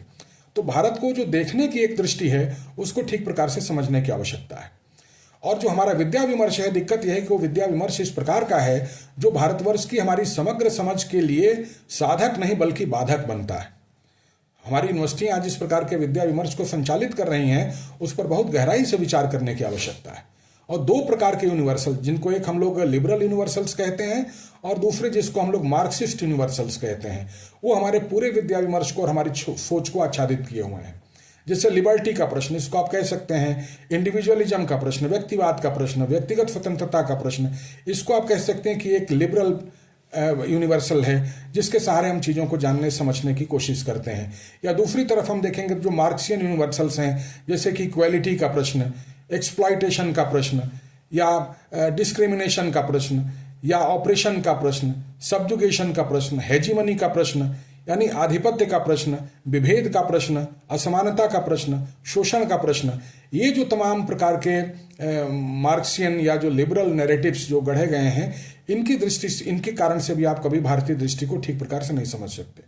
क्योंकि भारतीय दृष्टि को जिन प्रत्ययों के सहारे आपको समझने की आवश्यकता है वो प्रत्यय बिल्कुल अलग प्रकार के प्रत्यय हैं। और ये जो आधुनिक पश्चिमी प्रत्यय हैं, ये आधुनिक पश्चिमी प्रत्यय जो है वो बिल्कुल अलग प्रकार के प्रत्यय हैं। उस पारंपरिक समाज रचना को या अर्थ रचना को या राजनीतिक रचना को आप कभी भी इन आधुनिक पश्चिमी प्रत्ययों के सहारे नहीं समझ सकते। भारतीय दृष्टि वस्तुतः एक धर्माच्छादित व्यवस्था है। सारे प्रश्न जीवन के जो हैं वो धर्म की परिधि में हैं, और इसीलिए ऐसे गुणों की या ऐसे चरित्रों की बात करना जो धर्म की परिधि के बाहर हैं, वो तात्कालिक रूप से तो आपको अच्छा लग सकता है, लेकिन उनकी कोई बहुत दीर्घकालिक मूल्यवत्ता नहीं होती, या उनकी बहुत ही दीर्घकालीन कोई उनका प्रभाव नहीं बनता। इसी तरीके से आप भारत में देखेंगे कि सभी चीज़ों का एक अंगांगी भाव है, एक अंगी है और उस अंगी के बहुत सारे अंग हैं। जैसे हमारे शरीर के बहुत सारे अंग हैं और उनसे मिल करके हमारा न केवल शरीर बनता बल्कि हमारा व्यक्तित्व बनता, हमारी पर्सनालिटी बनती है। उसी तरीके से अंगांगी संबंध है। और ये अंगांगी संबंध किस तरीके से, इस बारे में आप लोगों को आचार्य कौटिल्य का एक नीति का श्लोक है, उसको आपको ध्यान में रखना चाहिए। आचार्य कौटिल्य कहते हैं कि भारत की जो दृष्टि है वो इस प्रकार से है कि सुखस्य मूलम धर्म, सुख का मूल धर्म है। धर्मस्य मूलम अर्थ, धर्म का मूल अर्थ है। अर्थस्य मूलम राज्य, राज्यस्य मूलम विनय, विनयस्य मूलम इंद्रिय जय, और इंद्रिय जयस्य मूलम वृद्धोपसेविनम। अब आप देखिए, सुख का प्रश्न, धर्म का प्रश्न, राज्य का प्रश्न, अर्थ का प्रश्न, विनयशीलता का प्रश्न और अपनी परंपरा का प्रश्न, ये सभी कुछ एक दूसरे के साथ कैसे गुंथे हुए हैं। सुखस्य मूलम धर्म, सुख का मूल धर्म है, विलासिता नहीं है। धर्मस्य मूलम अर्थ, जब तक इस प्रकार की अर्थव्यवस्था सुनिश्चित नहीं होगी जिसमें मनुष्य अपने धर्म के पालन को उद्यत हो सके, तब तक धर्म का पालन संभव नहीं है। ये लुभाने वाली व्यवस्था, ललचाने वाली व्यवस्था, ठगने वाली व्यवस्था, भ्रमित करने वाली व्यवस्था, इस प्रकार की अर्थव्यवस्था भारतवर्ष में मान्य नहीं है। अर्थस्य मूलम राज्य, ये राज्य का अनिवार्य दायित्व है कि वो इस प्रकार की अर्थव्यवस्था को सुनिश्चित करे जिसके कारण लोग अपने धर्म का पालन कर सकें और जीवन में आत्यंतिक सुख प्राप्ति और जो आत्यंतिक दुख हैं उनकी निवृत्ति कर सकें। आत्यंतिक दुख निवृत्ति और परम सुखम च प्राप्ति, ये भारतीय जीवन का एक लक्ष्य है। इसको प्राप्त करने के लिए तदनुरूप अर्थव्यवस्था और तदनुरूप राजनीतिक व्यवस्था का होना आवश्यक है। ये वही राज्य कर सकता है जिसके मूल में विनयशीलता होगी, जो उद्दंड नहीं होगा, राज्यस्य मूलम विनय। और वही राज्य विनयशील होगा जिसके केंद्र में जितेंद्रियता का प्रश्न होगा, भोग का प्रश्न नहीं होगा। राजस्य मूलम इंद्रिय जय। और इस प्रश्न को विशेष रूप से यदि आपको पढ़ना है तो आप लोगों को आनंद कुमार स्वामी की पुस्तक spiritual authority in temporal power को पढ़ना चाहिए। और कौन सा राज्य विनयशील होगा? विनयस्य मूलम इंद्रिय जय, और इंद्रिय जयस्य मूलम वृद्धोपसेविनम। इंद्रिय जयी वही राज्य हो सकता है जिसको अपनी ऋषि परंपरा पर, जिसको अपनी बौद्धिक परंपरा पर, जिसको अपने ज्ञानियों की परंपरा के ऊपर आग्रह होगा, उसके प्रति कोई तिरस्कार का भाव नहीं होगा। तो ये अंगांगी संबंध आपको भारतीय दृष्टि में दिखाई देगा। और इसी तरीके से जो भारतीय दृष्टि है उसकी तीसरी विशेषता यह है कि वो अपने आप में एक होमोलोगस विधान है। वो मोनोटोनस भी नहीं है, वो मोनोलिथिक भी नहीं है। उसमें एक रूपता नहीं है, लेकिन उसमें एक सूत्रता है, एक वैचारिक एक सूत्रता आपको दिखाई देगी। जितने भी पारंपरिक भारतीय विचारक हैं उनके विषय का या उनके प्रतिपाद्य का जो विषय है उसका फोकस अलग अलग हो सकता है, लेकिन उनकी जो आधारभूत मान्यताएं हैं और उनके जो निष्कर्ष हैं उसमें आपको एक वैचारिक एक सूत्रता या उसमें आपको एक होमोलोगसनेस आपको दिखाई देगी। उसकी खास बात है। और यह न केवल विद्वानों में दिखाई देगी, बल्कि वो चाहे विद्वान हो, चाहे वो साहित्यकार हों, चाहे वो कलाकार हों, चाहे वो कृषक हों, चाहे वो सैनिक हों, चाहे वो शिल्पी हों, चाहे वो श्रमिक हों, चाहे वणिक हों, व्यापारी हों, जितने भी प्रकार के कार्य करने वाले लोग हैं, सब में आपको जीवन जगत के बारे में एक ही प्रकार की दृष्टि व्याप्त दिखाई देगी। दूसरे शब्दों में आप कह सकते हैं कि भारतवर्ष में जो लोग भी अपने अपने स्वधर्म का सही अर्थों में पालन कर रहे हैं वो सभी वस्तुतः साधक हैं, वो सभी वस्तुतः योगी हैं। और इसका सबसे बड़ा प्रमाण हम आपको बताएं, भगवत गीता का यदि आप अंतिम अध्याय देखें, 18वां अध्याय, तो उसमें एक श्लोक आता है जहां पर भगवान कृष्ण अर्जुन को बताते हैं कि तुमसे किस प्रकार से युद्ध करने की अपेक्षा है। और वो कहते हैं कि यस्य नाहम कृतो भावो बुद्धिर यस्य न लिप्यते हत्वापि स इमाम लोकान हन्ति न निबध्यते, कि जिसमें मैंने किया इस प्रकार का भाव नहीं है। यस्य ना अहम कृतो भावो बुद्धिर यस्य न लिप्यते, जिसकी बुद्धि कर्मों में लिप्त नहीं होती, हत्वापि स इमाम लोकान, मार करके इस समस्त जगत को भी, हन्ति न निबध्यते, न वो मारता है न ही मारने के पाप से बंधता है। तो एक सैनिक कर्म जो सबसे एक एक्टिव फंक्शन माना जाता है, एक सैनिक से युद्ध के मैदान में यह अपेक्षा की जा रही है कि वो योगस्थ होकर एक साधक की तरह से युद्ध करेगा। मित्रों, दुनिया की किसी परंपरा में आपको इस प्रकार की अपेक्षा नहीं दिखाई देती। इस मामले में भारतवर्ष अद्वितीय है। इसी तरीके से आप देखेंगे कि जो समूची भारतवर्ष की व्यवस्था है, इसको अखंड मंडलाकार आप कह सकते हैं। इसमें एक बड़ा वृत्त है, उस वृत्तों के अंदर और छोटे छोटे वृत्त हैं, लेकिन जो हैं वो सभी वृत्त हैं। और वो सारे जो वृत्त हैं, जो सारे मंडल हैं, वो अपने आप में अखंड हैं। ये जो एक अखंड मंडलाकार परंपरा है वो आपको दिखाई देगी। और ये भारत की शास्त्रीय परंपरा में भी दिखाई देगी, गांव और नगरों में रहने वाले लोगों में, जिनको आजकल हम लोग वनवासी कहते हैं, उनके अंदर, या किसी भी प्रकार के जगत में रहने वाले लोगों में आपको दिखाई देगी। ये जो परंपरा शब्द है, यदि आप इसको ठीक से इसकी व्याख्या कर लें तो ये आपको ये बात समझ में आ जाएगी। मार्कोपेलिस एक बहुत बड़े विद्वान हुए हैं, the way in the mountain उनकी एक बहुत ही मशहूर किताब है। उन्होंने वो अपनी उस किताब में परंपरा किसको कहते हैं, ट्रेडिशन किसे कहते हैं, उसकी व्याख्या की है। और उन्होंने कहा कि किसी भी जेन्युइन ट्रेडिशन के या किसी भी सम्यक परंपरा के 4 भाग होते हैं। पहला उन्होंने कहा कि उसका एक दैवीय स्रोत होगा, उसका एक सोर्स ऑफ रिविलेशन होगा। दूसरा उन्होंने कहा कि जो दैवीय स्रोत है उस परंपरा को हमेशा आप देखेंगे शास्त्र और लोक के रूप में प्राप्त होगा, यानी वो हमेशा एक लौकिक जीवन को भी और शास्त्रीय जीवन को भी प्राप्त होता है, वो अवतरित होता है। और वो जो लोक और शास्त्र का जीवन होगा, यदि आप देखेंगे तो वो धर्म और अध्यात्म के जीवन के द्वारा वेरीफाई किया जा सकता है। यानी वो हमारे यहाँ जो सत्य है उस सत्य की टेस्टिंग से कभी बचने की कोशिश नहीं की गई। इसलिए जो रिविलेशन से या दैवी स्रोत से जो ज्ञान प्राप्त होता है वो वस्तुतः धर्म और अध्यात्म के स्तर पर और फिर शास्त्र और लोक के स्तर पर हमको दिखाई देता है, जहां हम उसको टेस्ट कर सकते हैं और जहां उसका एक स्वरूप या जिसको हम लोग कहते हैं कि एम्बॉडीमेंट ऑफ द कल्चर आपको दिखाई देता है। और इसी लोक, शास्त्र, धर्म और अध्यात्म के आधार पर आप देखेंगे कि हमारे जो नैतिक नियम हैं, जो हमारे अलग अलग विज्ञान हैं, जो अलग अलग कलाएं हैं, उनका विकास होता है। तो सोर्स ऑफ रिवोल्यूशन, उसके बाद फिर इनको प्रूव करने के लिए धर्म और अध्यात्म, इसका एक proper embodiment in the form of society and culture, शास्त्र और लोक, और अंत में इनके आधार पर जो नियम हैं, जो कलाएं हैं और विज्ञान हैं, ये 4 चीजें मिलकर के, 4 कंपोनेंट मिलकर के एक सम्यक परंपरा की रचना करते हैं, एक जेन्युइन ट्रेडिशन को बनाते हैं।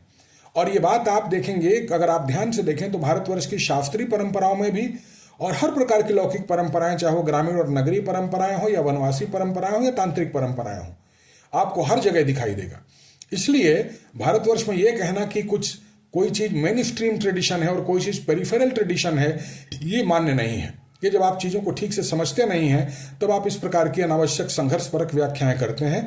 भारत में इस तरीके से चीजों को नहीं देखा गया, और इसीलिए आनंद कुमार स्वामी इत्यादि विचारक इस बात को मानते हैं कि ये जितने भारतवर्ष में जो जेन्युइन ट्रेडिशंस हैं, this all are different dialectics of the same spiritual language.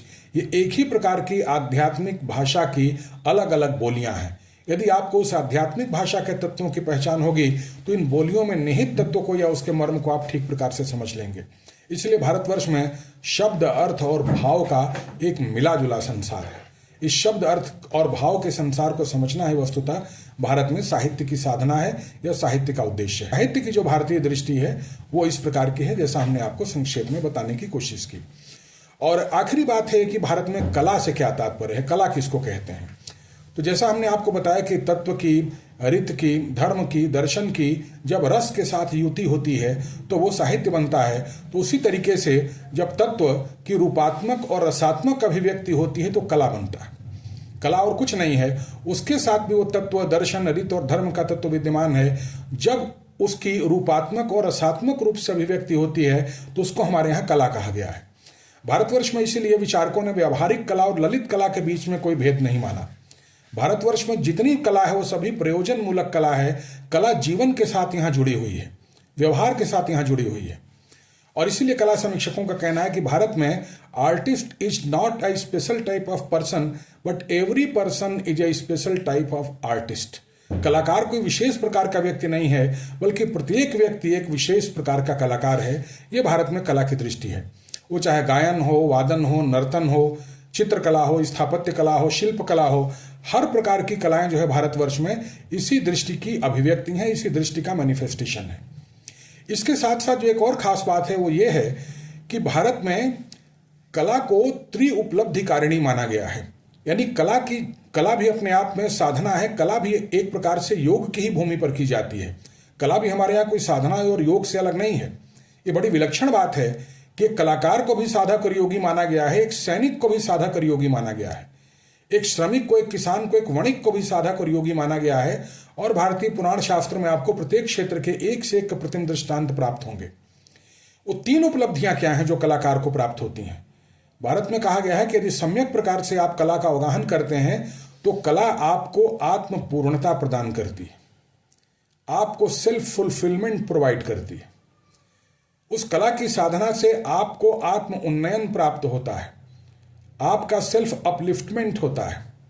और तीसरा, कला की साधना से आपका आत्म परिमार्जन होता है, आपका सेल्फ रिफाइनमेंट होता है, जिसे आप लोग कैथारसिस कहते हैं, आप या आजकल विरेचन कहा जा रहा है आयुर्वेद की भाषा में।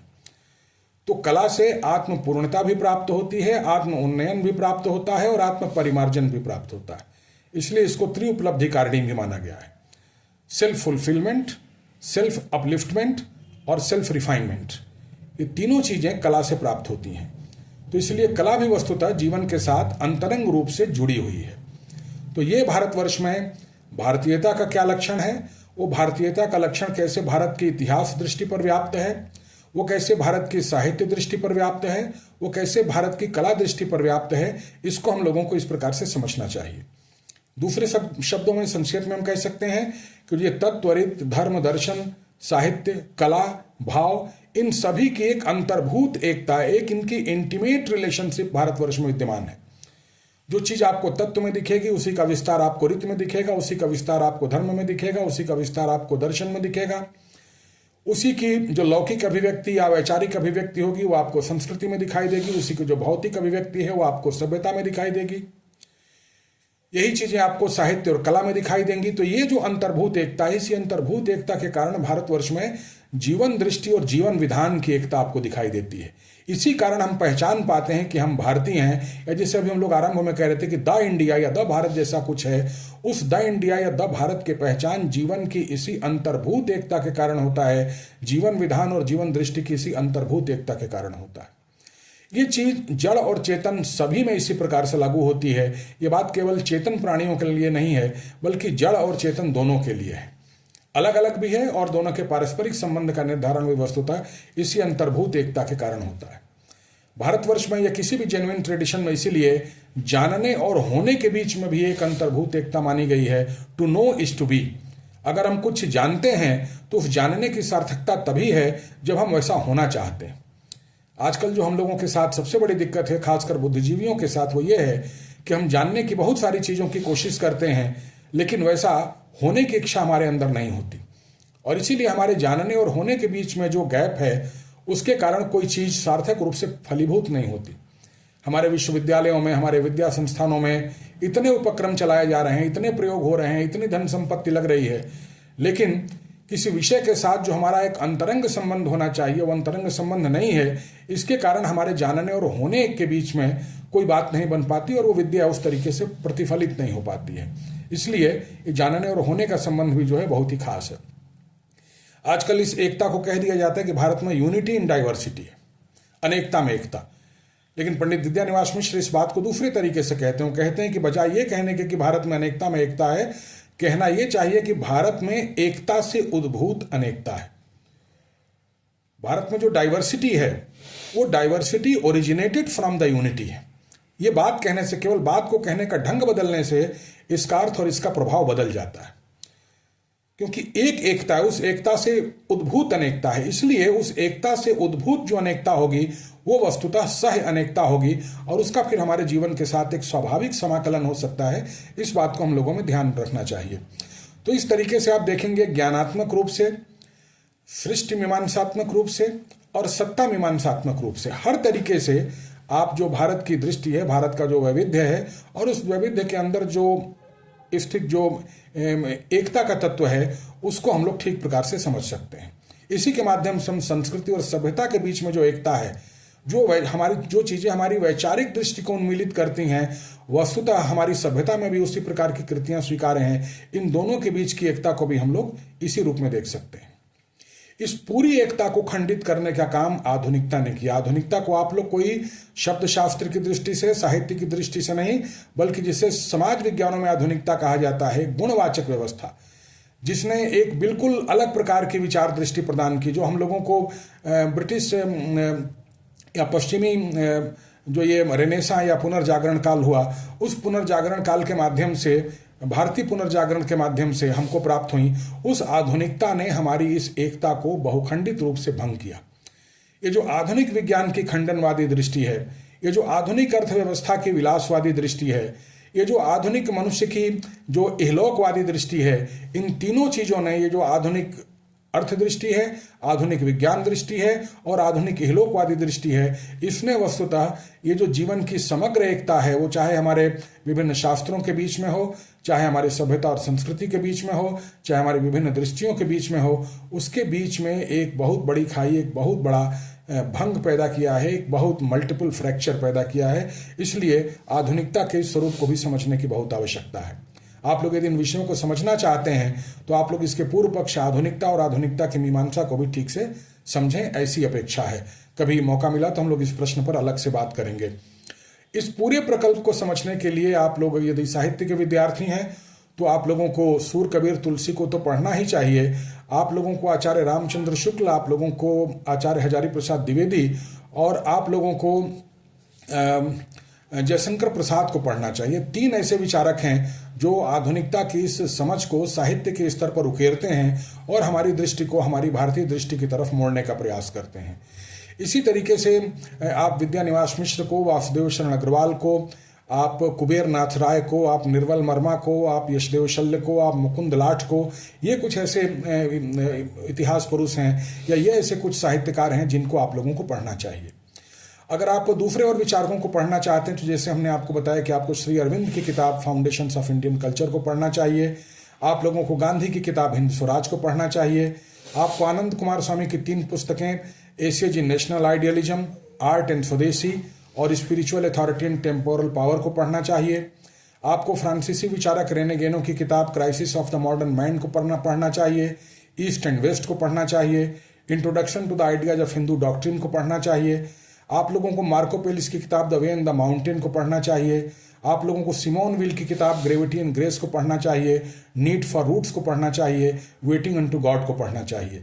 इसलिए पूरब और पश्चिम के विचारकों में भेद करने की आवश्यकता नहीं है, आधुनिक और परंपरागत विचारकों की दृष्टि में भेद करने की आवश्यकता है। तो इस तरीके से अगर आप भारतीय विचारकों के सहारे इस आधुनिकता के प्रश्न को और भारतीयता के प्रश्न को और भारतीयता के उस प्रश्न को इतिहास, साहित्य और कला की दृष्टि से अगर आप समझना चाहते हैं तो आप इन भारतीय विचारकों को भी पढ़ सकते हैं और आप विदेशी विचारकों को भी पढ़ सकते हैं। बस आपको उनको परखना आना चाहिए, उनकी दृष्टि को समझना आना चाहिए। और जब तक आपके अध्ययन में व्यापकता नहीं होगी, सार्थकता नहीं होगी और प्रासंगिकता नहीं होगी, तब तक आपका अध्ययन उपयोगी नहीं होगा। ये रूखा सूखा अध्ययन, केवल कोई प्रोजेक्ट लेने के लिए कोई अध्ययन कर लेना, कोई फेलोशिप लेने के लिए कोई अध्ययन कर लेना, पीएचडी करने के लिए पीएचडी करना, इन बातों का कोई मतलब नहीं है। कोई ऐसा सार्थक विषय हो जिसका एक अपना व्यापक दायरा हो और उसके साथ कुछ अपनी प्रासंगिकता, कुछ आपकी रुचि और अनुराग जुड़ा हुआ हो, तब किसी अध्ययन का कोई विशेष महत्व होता है। यदि आप रूखे सूखे तरीके से या इंडिफरेंट तरीके से इन चीज़ों का अध्ययन करेंगे तो उसमें कुछ भी हाथ में नहीं लगेगा। इसलिए विषय के साथ एकाकार होना सीखिए। जो भी आपका विषय है, आप चाहे हिंदी के विद्यार्थी हों, आप राजनीति शास्त्र के हों, समाज शास्त्र के हों, अर्थशास्त्र के हों, आप भाषा शास्त्र के हों, विधि शास्त्र के हों या आप विज्ञान के विद्यार्थी हों, आपको अपने विषय के दायरे के बाहर भी देखना आना चाहिए। जब तक आप अपने विषय के दायरे के बाहर नहीं देखते, केवल आप यूनिवर्सिटी करिकुलम और सिलेबस पढ़ने पढ़ाने में लगे रहेंगे, तब तक इस प्रकार से सभ्यताओं को देखने की समझ आपको नहीं आएगी। तब तक आपको अपने भी विषय की संगति और विसंगति की पहचान करनी नहीं आएगी। इसलिए हमारे अध्ययन में एक व्यापकता भी होनी चाहिए, हमारे अध्ययन में एक सार्थकता भी होनी चाहिए, उसमें एक प्रासंगिकता भी होनी चाहिए, उसकी रिलेवेंस की हमको समझ होनी चाहिए। और ये तभी हो पाता है जब अपने विषय के साथ हमारा एक स्वाभाविक अनुराग हो, एक स्वाभाविक हमारा प्रेम हो, स्वाभाविक रुचि हो। तो इतने कम समय में इन 3-4 विषयों का प्रतिपादन अपनी सामर्थ्य से जितना किया जा सकता था उतना मैंने करने की कोशिश की।